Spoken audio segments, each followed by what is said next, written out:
system. Once you do the track and trace system, which is a very big step in administering the GST, you are able to prevent leakages. And therefore, that was one of the things which was passed in the Finance Act of 25. Now we are making it into a bill for Manipur. Similarly, at the time of supply, sir, particularly for vouchers, the rules which we're dealing with it are being removed so that it becomes simple, and because issuing a voucher is not actually the supply of goods or service. So this change will bring in ease of doing business, avoid unnecessary disputes on when the tax becomes payable. So that becomes a disputable point. Now that will be removed. There was from the beginning a little ambiguity when we described plant and machinery. We said plant or machinery. The word or led to a lot of confusion.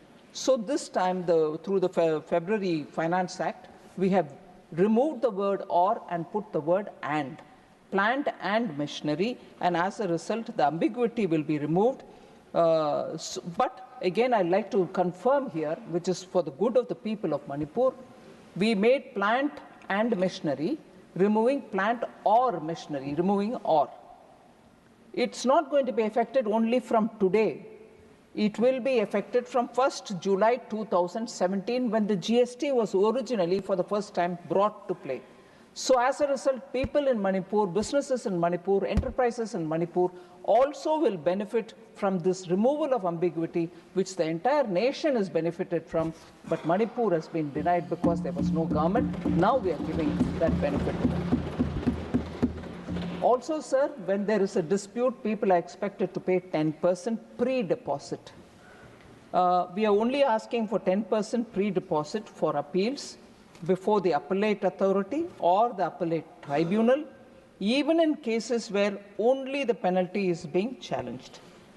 So this keeps the appeal process consistent so that it doesn't look as if we are taking the 10% for appellate authority and not for the tribunal. Those confusions will not prevail. We are bringing consistency in the process and discourage frivolous litigation, because people will just go rush in for some kind of a time buying or whatever. That frivolous litigations will be now discouraged. And lastly, sir, when goods are kept in a special economic zone or a free trade warehousing zone and are sold before being taken out of the zone itself, such transactions will now be treated as neither a supply of good or a supply of services, providing, again, the much-needed clarity and avoiding unintended consequences. So even before, if it is removed from the SEZ or the Special Economic Warehousing Zone, if the sale happens, we'll treat it as non-sale, in the sense we'll treat it as neither a supply of goods or a supply of services, so there won't be any confusion. So these above amendments have been carried out in the Central GST Act, but again, as I said earlier, sir, it hadn't happened during the Manipur state GST because of ordinance which had to be brought in. Now we're converting that ordinance into a law. So there are one or two points of clarification which some members spoke about, which I'll very quickly finish.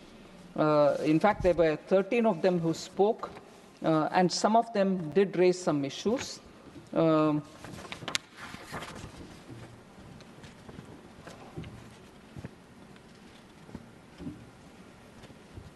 So, Madam Sulata Dev mentioned that in the recent maximum GST rate is 28%. 28% actually has been abolished, sir.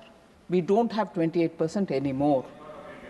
So it has not been, it's not there anymore. It has been abolished. And items which were in 28% either moved to 18, or if they were sin goods, they moved to 40. So there is no more 28%.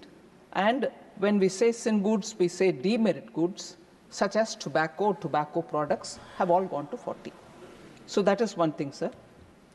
Essentials Madam Sulata, they've mentioned essentials like milk, food, toothpaste, handicrafts are subject to GST.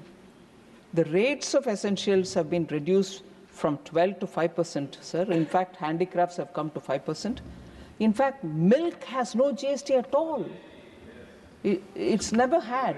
And even now, except for that UHT, which has a specialized package, high temperature heating, and then it can be preserved without refrigeration. It used to come in a specialized pack that till you open it, it can remain without refrigeration. After that, if you open it, you'll have to keep it in the fridge. That used to have a rate of tax. Other than that, milk never had a tax. Even this has now come to zero. The UHT is also come down to zero. So I just want that clarification given. As always, members from Orissa, I can't see Sasmit Patra here, always refer to Kendu leaves or the Tendu leaves, in which BD or tobacco is put in and it is rolled. That leaf is called Tendu leaves. It's collected as a minor forest produce. Sir, I want to reassure the member. It's now come down to 5 and she's recognized that in her speech. But on Kendu leaf, sir, at least 4 GST councils have met and spoken on it. Elaborate discussions have happened. And if one state, Orissa, wants it, Telangana wouldn't want it. We've crossed all those stages and now we've brought it down to 5. Bring it down to 0. That's been, I'm sorry to say, sir, many requests come like that. By keeping an item in 0, where even some input credit can be accruing to you, will not accrue to you if you keep it at 0. So there is a benefit in keeping it at the lowest possible rate, which is 5%. If I move to 0, even the little refund that you get, you will not get. So there is a reason, madam, that we've kept it at 5. I want to inform the honorable member through you, sir.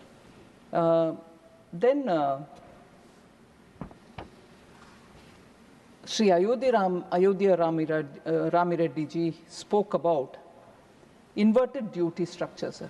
I'm happy to say, as much work happened on rate rationalization, bringing rates down, making 4 rates into 2 only, not having 4. Equal amount of work went into correcting inverted duty structure. And I'm happy to say most of the items where inversion happened because the final product was sold at, let us say, 5%. The inputs were being bought at 12%, which is no more there, but 12%. The difference could not be retrieved, and as a result, there was an inversion. But for retrieving the difference, you had to give them refunds. That inversion problem has been largely addressed in the new generation GST, which has come into force. So I would like to inform Sri Ayodhya Ramireddy that inversion has been addressed.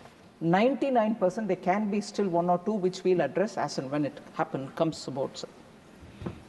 As particular mention was made by the honorable member on hospitality. We have actually reduced the rate of tax on hotel rooms below 7,500 rupees per night to 5%. Earlier it was 12%. Rooms which are at the rate of 7,500 or lesser were earlier taxed at 12%. Now they have all come down to 5%, sir. This will, I'm sure, make travel easier. Tourism will have an attractive point there, and they will have reason to encourage tourists to take care of the rooms which are at that cost. So with these words, sir, I request the House to consider to pass this bill because it will help the state of Manipur. Thank you very much. The question is that the Manipur Goods and Service Tax Second Amendment Bill 2025 as passed by Lok Sabha be taken into consideration. Those in favor will please say aye. Aye. Those against will please say no. I think the ayes have it, the ayes have it, the ayes have it. The motion is adopted. We shall now take up class by class consideration of the bill. Class 2 to 16 stand part of the bill. Those in favor will please say aye. Those against will please say no. I think the ayes have it, the ayes have it, the ayes have it. Class 2 to 16 are adopted. Class 1, the enacting formula and the title stand part of the bill. Those in favor will please say aye. Those against will please say no. I think the ayes have it, the ayes have it, the ayes have it. Class 1, the enacting formula and the bill are adopted.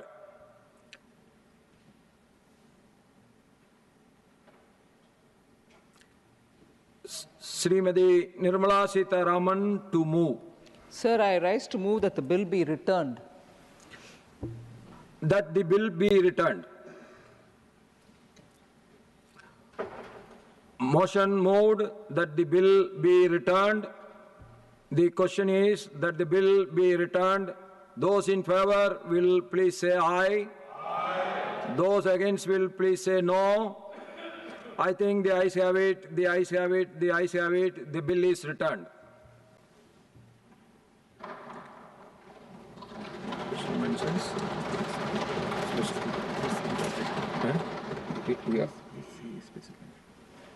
Special mentions.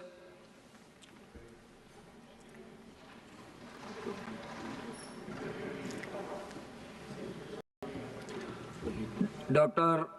Ajit Madhav Rao, Kopsade. Not present. Not present. A.D. Singh, Not present. Sri Maya Narolia. सभापति महोदय जी, मैं आपका बहुत बहुत धन्यवाद ज्ञापित करती हूं कि आपने मुझे इस विशेष उल्लेख के लिए बोलने का अवसर प्रदान किया। मैं सरकार का ध्यान मध्य प्रदेश के नर्मदापुरम होशंगाबाद जिले की ओर आकर्षित करना चाहती हूं। नर्मदापुरम से प्रतिदिन बड़ी संख्या में यात्री राजधानी नई दिल्ली की ओर यात्रा करते हैं। माननीय सभापति महोदय, लेकिन इस मार्ग पर कोई भी सीधी सुपरफास्ट और आधुनिक श्रेणी की ट्रेन उपलब्ध नहीं है। इसलिए यहाँ के यात्रियों को भोपाल या इटारसी होकर यात्रा करनी पड़ती है, जिससे समय और धन दोनों का नुकसान होता है। माननीय सभापति महोदय जी, मैं आपके माध्यम से क्षेत्र की जनता लंबे समय से वंदे भारत अथवा राजधानी जैसी तेज एवं सुरक्षित ट्रेन सेवा की मांग कर रही है। यह सुविधा छात्रों, नौकरी पेशा व्यक्तियों, व्यापारियों और यात्रियों सभी के लिए अधिक आवश्यक है। मैं सरकार से इस समस्या के निराकरण के लिए आग्रह करती हूं कि नर्मदापुरम से दिल्ली के बीच सीधी वंदे भारत या राजधानी एक्सप्रेस शुरू करने का अध्ययन किया जाए। एक और विकल्प है इसके लिए कि भोपाल से हमारी जो वंदे भारत और राजधानी एक्सप्रेस ट्रेन चलती है उसको नर्मदापुरम और इटारसी बढ़ाया जाए, तो इससे यात्रियों को भी बहुत सुगमता प्राप्त होगी। माननीय सभापति महोदय जी, मैं आपके माध्यम से सरकार से इस मांग पर सकारात्मक कार्रवाई करने की अपेक्षा करती हूं। धन्यवाद। Dr. Kanimoli NVN Somo, Sri Maharaja Sanojaba Laisemba. Thank you, sir. Sir, the subject of my special mention is demand for inclusion of Sanamahi as a separate religion in the census of India.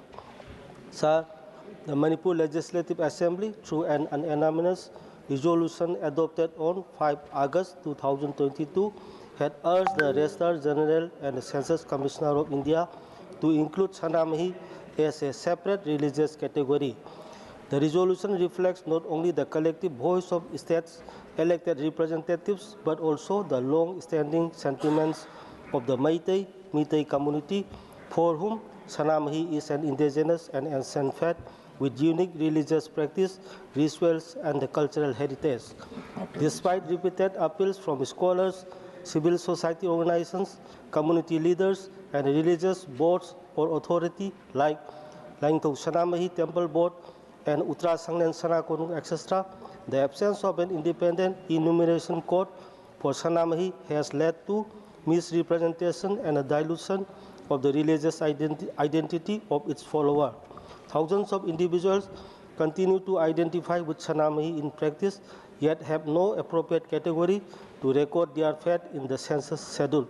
Recognizing Sanamahi as a distinct religion would ensure accurate demographic representation, safeguard cultural heritage, and uphold the constitutional principles of religious freedom and identity. So I urge upon the government to include Sanamahi as a separate religion in the census of India and issue a clear directives to the census authorities accordingly. Thank you, sir. Sri Ramji Lal Suman, Dr. Fawzia Khan, Sri Mahendra Bhatt. महोदय, subject है चिपको आंदोलन की नेत्री गौरा देवी को मरणोपरांत भारत रत्न देने के संदर्भ में। सभापति महोदय, गौरा देवी जी उत्तराखंड के सीमांत जनपद चमोली की जोशवट विकास खंड के रैणी गांव की भोटिया जनजाति की ग्रामीण महिला थी, जिन्होंने अपने जीवन काल में पर्यावरण संरक्षण के लिए चिपको आंदोलन की शुरुआत की थी। चिपको आंदोलन हिमालय क्षेत्र में बड़े पैमाने पर और पेड़ों की कटाई के खिलाफ मातृशक्ति के द्वारा वृक्षों के आलिंगन से जुड़ा हुआ आंदोलन था। आज आंदोलन के 51 वर्ष पूर्ण हो गए हैं। पर्यावरण बचाने के लिए यह चिपको आंदोलन 26 मार्च 1974 को इस सीमांत क्षेत्र में प्रारंभ हुआ, जब पेड़ों को काटने वाले ठेकेदारों द्वारा पेड़ काटने के लिए मजदूरों को भेजा। तब गौरा देवी जी के नेतृत्व में महिलाएं इन पेड़ों पर चिपक गई। उन्होंने कहा, पेड़ों को काटने से पहले उन्हें काटा जाए। इस आंदोलन की गूंज को भारत सहित संपूर्ण दुनिया ने सुना। चिपको आंदोलन ने देश में पर्यावरण संरक्षण बड़ा मुद्दा बना दिया और यह आंदोलन भारत के हिमाचल, कर्नाटक, राजस्थान और बिहार राज्यों तक फैल गया। इस आंदोलन का ही परिणाम रहा कि तत्कालीन भारत सरकार ने 15 वर्षों तक हिमालयी राज्यों में पेड़ कटान को पूर्ण प्रतिबंधित कर दिया। चिपको आंदोलन गौरा देवी जी के संघर्षों की कहानी है। जंगल प्रकृति के लिए कितने मूल्यवान है, उस समय के आंदोलन गीत में निहित है। चिपका डालियों पर न कटन देवा, पहाड़ों की संपत्ति अब न लूटन देवा। मैं सरकार से मांग करता हूं कि इस महान विभूति को मरणोपरांत भारत रत्न से सम्मानित किया जाए। धन्यवाद। Dr. Ashok Kumar Mittal, Sri Lagar Singh Siroya. बहुत बहुत स्वागत आपका चेयरमैन साहब। कर्नाटक की 6 करोड़ जनता की तरफ से आपका अभिनंदन और स्वागत। Sir, urgent need for balancing heritage preservation and tourism promotion, sir. Sir, I bring to House's attention to the critical state of our national heritage exemplified by Hampi, the magnificent open-air museum and a profound testament to the Vijayanagar Empire's glory, sir. Following the Honorable PM's recent call to citizens to visit 25 heritage sites, we must urgently balance tourism promotion with effective long-term heritage conservation, sir. Recently, media reports highlight serious concerns at Hampi, unchecked vegetation on monuments, stalled restoration work, and an expert vulnerability assessment raised doubts about the adequacy of current management by concerned agencies. Sir, my recent interaction with experts following the launch of publication of Hampi, which I had the privilege to support, underscored the deep concerns for preservation. Our irreplaceable cultural treasures demand a sustained national commitment. Excessive, often unruly tourism directly causes heritage degradation, sir. We must consider international best practice, including regulating or limiting tourist numbers of critical sites during the peak period, sir. I therefore urge the Union government to mandate the Archaeological Survey of India to urgently devise a comprehensive national level formula to actively and sustainably balance heritage preservation and tourism management across all our heritage sites. The government must also launch a sustained national campaign to educate citizens on the profound value of our heritage and the vital importance of our preservation. Hampi is a jewel of Indian history.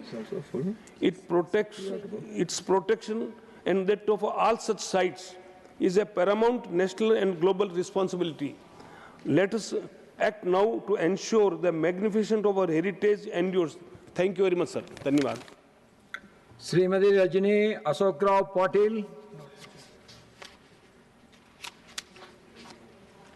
Dr. Dinesh Sharma. धन्यवाद माननीय सभापति महोदय, आपने cyber अपराध और इसका गरीब नागरिकों पर पड़ने वाले प्रभाव का विशेष उल्लेख करने का मुझे अवसर दिया। मान्यवर, तकनीकी प्रगति के साथ साथ साइबर अपराधों का प्रसार हमारे लिए एक गंभीर चुनौती बन गया है। डिजिटल लेन देन और ऑनलाइन सेवाओं ने जीवन को सरल बनाया है, वहीं साइबर अपराधियों के लिए लोगों की व्यक्तिगत जानकारी चुराना और उन्हें आर्थिक नुकसान पहुंचाना उनके लिए आसान हो गया है। फिशिंग, पहचान की चोरी, ऑनलाइन ठगी और हैकिंग जैसे अपराध आम हो गए हैं। इसके कारण नागरिक, विशेषकर गरीब और तकनीकी रूप से कम जागरूक लोग बड़े नुकसान का शिकार हो रहे हैं। ऐसे लोग अपनी मेहनत की कमाई डिजिटल माध्यमों में सुरक्षित रखने का प्रयास करते हैं, लेकिन अपर्याप्त जानकारी के कारण साइबर अपराधों का वे शिकार हो जाते हैं। साइबर सुरक्षा के अभाव में गरीब वर्ग के लोग जो इंटरनेट की सुरक्षा के बारे में पूरी तरह परिचित नहीं हैं, अपराधियों के लिए आसान शिकार बन जाते हैं। उनके लिए किसी भी तरह की आर्थिक क्षति एक गंभीर आघात है, जिससे उबरना उनके लिए कठिन हो जाता है। इसके अलावा डिजिटल अरेस्ट जैसे मामलों में भी गरीब नागरिकों को अधिक समस्याओं का सामना करना पड़ता है, जो उनके लिए मानसिक और आर्थिक संकट का कारण बनते हैं। साइबर अपराधों की समस्या से निपटने हेतु कुछ महत्वपूर्ण सुझाव मान्यवर मैं प्रस्तुत करना चाहता हूं। साइबर सुरक्षा कानूनों को सख्त बनाया जाए ताकि गरीब और अशिक्षित नागरिकों की रक्षा सुनिश्चित हो सके। गरीब वर्ग के लिए डिजिटल लेन देन की प्रक्रिया सरल बनाई जाए और साइबर फ्रॉड के प्रति जागरूकता गांव और नगर स्तर तक पहुंचाई जाए। स्थानीय पुलिस को साइबर अपराध की रिपोर्टिंग के लिए प्रशिक्षित किया जाए और इन मामलों में गरीबों की सहायता हेतु विशेष प्रावधान सुनिश्चित किए जाएं। मैं सरकार से अनुरोध करता हूं कि गरीब नागरिकों की सुरक्षा हेतु डिजिटल सुरक्षा पर यथासंभव आवश्यक कदम उठाए जाएं। श्री राघव चड्डा। Shrimati Rekha Sharma ji. Thank you, Chairman, sir, for giving me opportunity to putting my demand for gender-safe, smart public transport for small and medium towns. I draw attention of government to a fundamental requirement for women's empowerment and economic participation, the need for safe, reliable, and modern public transport system in India's small and medium towns.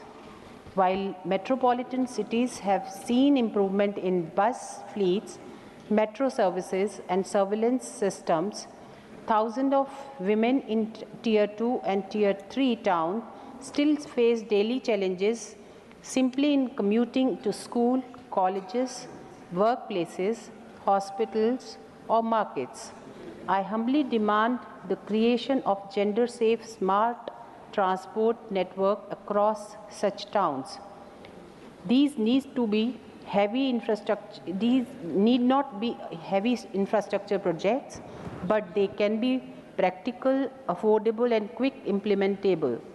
A key component of this initiative should be electric minibuses, fleets, which is ideal for narrow town roads, ensuring frequent, reliable, and low-emission mobility from early morning to late evenings. Equally important are small safety features, including GPS tracking, linking to a public dashboard, CCTV surveillance inside buses and at major stops, panic buttons connected to centralized control rooms, and live tracking mobile apps for women passengers. Many women hesitate to use public transport after sunset because bus stops are poorly lit.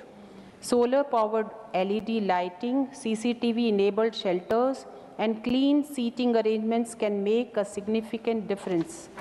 Transport planning must also consider women-focused routes and timings, covering girls' colleges, nursing institutes, industrial areas, and marketplaces with reliable evening return services.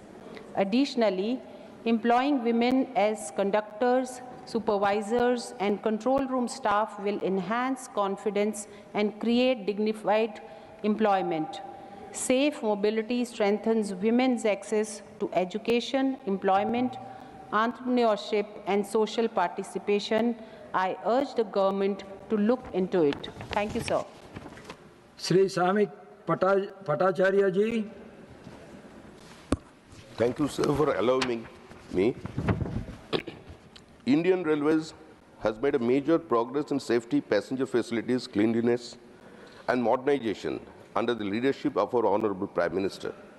West Bengal has also benefited greatly through the new services and better infrastructure. However, the passengers traveling on local and express trains in Southeastern Division, headquartered at Garden Reach, Kolkata, are now facing frequent delays, cancellations, and disruptions. These problems occur due to infrastructure work, technical issues, and other operational reasons. The division handles important routes connecting Kolkata with major cities like Mumbai, Chennai, and carries many tourists, patients, and long-distance travelers. People from West Bengal as well as neighboring state Bihar, Jharkhand, Odisha depend on heavily of these trains. This repeated disruption causes serious inconvenience, especially to the patients traveling for urgent medical treatment. Although officials in the divisions are trying to manage the situation, more focused intervention is needed. Therefore, I request the Government of India to kindly look into the matter and take steps to improve train punctuality and operations in Southeastern Division at the earliest. Thank you, sir. Sri Dejvi Singh ji.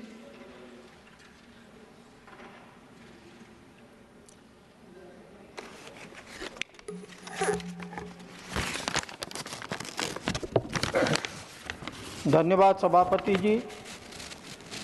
Subject concern over rising pollution in Uttar Pradesh. मैं सरकार का ध्यान उत्तर प्रदेश में हाल के महीनों में बढ़ते वायु प्रदूषण और जल प्रबंधन से जुड़ी गंभीर चुनौतियों की ओर आकर्षित करना चाहता हूं। राज्य के प्रमुख शहर लखनऊ, नोएडा, गाजियाबाद, कानपुर और मेरठ लगातार देश के अत्यधिक प्रदूषित शहरों की सूची में शामिल होते रहे हैं। खराब वायु गुणवत्ता न केवल लोगों के स्वास्थ्य को प्रभावित कर रही है, बल्कि आर्थिक गतिविधियों, विद्यालयों और मेरठ परिवहन देश के और जनजीवन पर भी गहरा असर डाल रही है। इसके साथ ही कई क्षेत्रों में सीवेज ट्रीटमेंट प्लांट्स की क्षमता सीमित है, जबकि औद्योगिक अपशिष्ट का अनुचित निस्तारण और भूजल का अनियंत्रित दोहन स्थिति को और गंभीर बना रहा है। प्रदूषण नियंत्रण तंत्र में तकनीकी और प्रबंधन से जुड़ी कमियां भी सामने आई हैं, जिनके कारण सुधारों की गति अपेक्षित स्तर तक नहीं पहुंच पा रही है। मैं सरकार से निम्नलिखित कदम उठाने का अनुरोध करता हूं। प्रदूषण प्रभावित शहरों में स्वच्छता हवा सुनिश्चित करने के लिए एक प्रभावी और समयबद्ध क्लीन एयर एक्शन प्लान लागू किया जाए। नंबर 2, औद्योगिक अपशिष्ट निस्तारण और उत्सर्जन मानकों की कड़ी निगरानी के लिए एक विशेष प्रकोष्ठ स्थापित किया जाए। नंबर 3, भूजल संरक्षण और वर्षा जल संचयन को बढ़ावा देने के लिए राज्यव्यापी अभियान चलाया जाए। अंत में सरकार से आग्रह करता हूं कि उत्तर प्रदेश की पर्यावरणीय चुनौतियों का समाधान प्राथमिकता के आधार पर किया जाए ताकि नागरिकों को स्वच्छ हवा और सुरक्षित जल उपलब्ध हो सके। Thank you. श्री संजय सेठ जी। धन्यवाद सर। मेरा सब्जेक्ट है concern over MSME exporters affected by US tariff. माननीय प्रधानमंत्री जी के नेतृत्व में micro small medium enterprises MSME क्षेत्र ने अभूतपूर्व प्रगति की है। आज उद्यम और उद्यम असिस्ट पोर्टल पर 6.5 करोड़ से अधिक इकाइयां पंजीकृत हैं, जिन्होंने देश में 28 करोड़ लोगों को रोजगार दिया है। देश की GDP में 30% से अधिक और एक्सपोर्ट में 45% से अधिक की हिस्सेदारी रखने वाला यह सेक्टर आज विकसित भारत के संकल्प को आगे बढ़ा रहा है।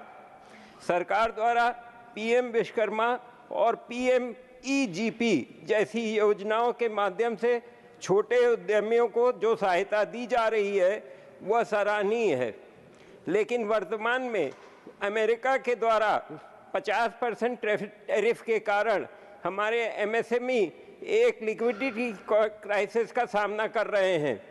टेक्सटाइल, लेदर और हैंडीक्राफ्ट जैसे लेबर इंसेंटिव सेक्टर्स का माल गोदामों में फंसा है और कैश फ्लो पूरी तरह से रुक गया है। भुगतान में 90 दिनों से अधिक की देरी होने के कारण कई छोटी इकाइयों के खाते NPA घोषित होने के कगार पर हैं। संकट की गंभीरता को देखते हुए तत्काल बैंकिंग राहत की आवश्यकता है और इसलिए मेरा सरकार और RBI से विनम्र आग्रह है कि इस संकट के समाधान हेतु एक यूनिफाइड रिलीफ मेजर लागू किया जाए, जिसके माध्यम से RBI उन खातों के लिए वन टाइम फॉरबेरेंस विशेष छूट प्रदान करे जिसकी किस्तें टैरिफ के कारण रुकी हैं, ताकि वे NPA ना बने।